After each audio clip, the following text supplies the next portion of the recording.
I know you love watching molten metal flow, but do you really understand what's happening here? Here's SMAW welding in a 2F position. Notice the step welding technique. Each pause controls heat, penetration, and bead profile. Watch how the molten pool solidifies, creating a strong layered weld.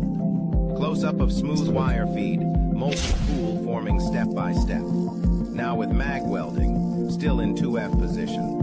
Step welding here gives you better control of heat input and minimizes distortion. Look closely.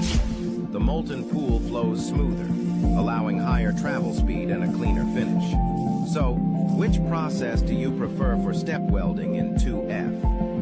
SMAW or MAG? Drop your answer in the comments. And if you've mastered both, smash that thumbs up.